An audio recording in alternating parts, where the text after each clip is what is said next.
crazy and welcome our next storyteller. Please welcome to the stage my friend Ciara!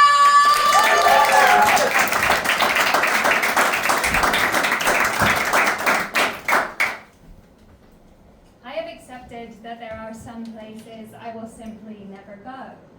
For example, the royal apartments at Buckingham Palace, inside of George Clooney's Lake Como villa.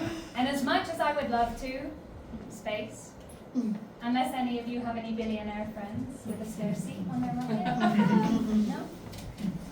But in spite of that, I found that my life has taken me to a lot of places that I never thought I would go. Physically, emotionally, mentally. Good evening, ladies and gentlemen. My name is Ciara Murphy, and tonight I want to tell you a story about a time that I was in way over my head, in all senses of the word. I want to start by taking you back to September of 2018. I've just quit my job, one that I hated, one that I thought that I was going to do for the rest of my life. And here I am, no job, no prospects, no idea of what I'm going to do next. So I do the only thing that feels right to me in that moment. I book a one-way flight to Australia. It sounds logical, right? But it was exactly what I needed to do at that point, have a break. I had spent the last 22 years working at school, at university, at internships, all towards this career path that I had just found out I really didn't want to do at all. So I thought, what better thing to do than flee to the other side of the world and spend a year there, enjoying the beaches, the laid-back lifestyle, an entire nation of men who look like Liam Hemsworth. I had a lot of things that I wanted to do while I was in Australia, the Liam Hemsworth men being some of them. But by far the top of this list was to swim in the Great Barrier Reef. Nope, scratch that. Dive in it. There was only one slight problem, and that was that I didn't know how to dive. Never had no training, so that immediately became the top of my to-do list, was to sign up for a scuba diving course and get that certification. I would have to do some tests, some trainings in the pool, ocean water dives, and then I would be certified to dive anywhere in the entire world, including the Great Barrier Reef. Honestly, it was a lot harder than I had expected. There was so much that I needed to learn and to remember, so many hand gestures and safety procedures, all of these things that would mean that I could dive safely and correctly. And then there was also the equipment, right? You have to wear your wetsuit and your flippers and your inflatable BCD vest. And this is before anybody had told me about the oxygen tank. Which nobody warned me weighed 20 kilograms. I don't know whether you can tell from looking at me, but I cannot lift.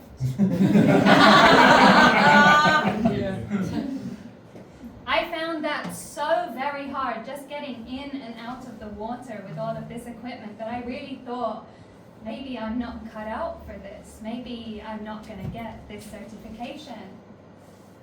The Great Barrier Reef was waiting. And in order to go there, I needed to get this qualification, so I dragged myself in and out of the water, in and out, tanks and all, again and again, for dive 1, dive 2, dive 3, all these dives until it was time for the final dive, the deep dive. This was the one that we had all been training for, the one that would decide whether or not we would become certified divers or not. A big deal. So the time comes around and my group, 1 instructor and 3 excited, nervous, and exhausted students slip into the water of the Brisbane Bay. We do all of our checks, make sure that we're ready to go, and give each other the signal that says we're ready to descend. And down we go. By this time, it's late in the afternoon, so the water is murky. It's a big difference from the crystal clear swimming pool that we'd been training in up until then, and I really can't see very far in front of me. There's not very much to look at here, so I just focus on the 3 people with me, my instructor and my 2 diving buddies. And then, all of a sudden, one of them starts to panic. She starts to flail and kick her legs. Her movements are erratic and scary. Maybe her mask is filling with water, maybe her oxygen is not flowing, maybe there's a shark behind me. I really have no idea. Our instructor is trying to understand what's going on, but the girl is panicking so much that he can't. All she wants in that moment is to get out of the water, go to the surface, go up, up, up. And so she inflates her vest and starts to rise. And our instructor, not knowing what's going on, he has to follow her. And then there were 2. Myself and my other diving buddy. At this point, we have no idea what to do. We're not qualified for this. All we know is that this is the final dive, and we need to complete this dive if we want to get that certification. So we keep on sinking. The 2 of us descend all the way down until our knees touch the seabed, 18 meters below sea level. That's the same height as 4 double-decker buses, and a lot deeper than either of us greenies have ever been before. I don't think that I can really describe how scary it was in that moment at the bottom of the sea, where the light doesn't really penetrate anymore, and the silt from where we touched down is now in our eyes. I can't see more than a meter in front of me, nothing beyond my diving buddy. All I can tell you is at that moment I realized just how out of my depth I was. I became so very aware that this is somewhere that I never thought I would be, and probably shouldn't be. I mean, humans are not designed to live at the bottom of the ocean. And in that moment, I know that if anything goes wrong now, that's it. It's the end. In that moment, I'm not just underwater, I'm in way over my head. And bearing in mind that the 2 of us have no idea what is going on over our head right now. Our instructor is nowhere to be seen. It's just us. I assume that my diving buddy feels much the same way that I do, but there's not really any way for us to communicate. We can't talk. The only way we can speak is with our hands. And I'm going to be honest with you guys, this is really not going to cut it.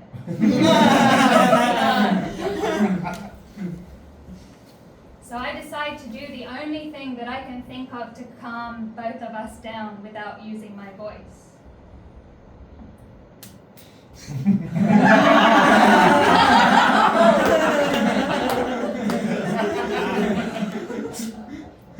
And so for the next 10 minutes, ladies and gentlemen, the 2 of us undertake the world's first anti-panic emergency rock, paper, scissors championship.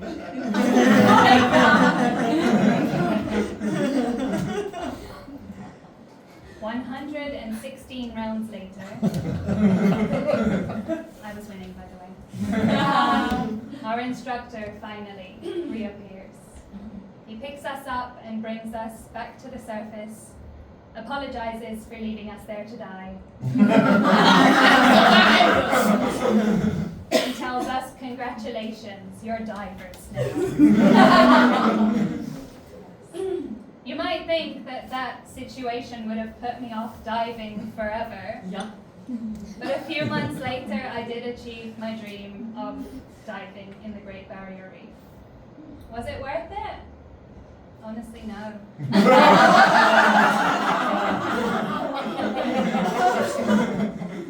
I'm sorry to tell you, but this Great Barrier the reef that I had imagined, vibrant, teeming with fish, it just doesn't exist anymore. That's climate change for you. But that didn't stop me from diving. Since then, I've explored shipwrecks in Cyprus and swam with manta rays the size of Mini Cooper cars in the Maldives. And I still want to do more. I want to do night dives and dives with whale sharks and explore this underwater realm that so few people get to discover. When I dive, I know that I'm never going to lose that sense of fear. That voice in my head that says, you don't belong here. You're in over your head. But in that moment, I know what to do. I know I can breathe. And I can stay calm. And if all else fails, I can.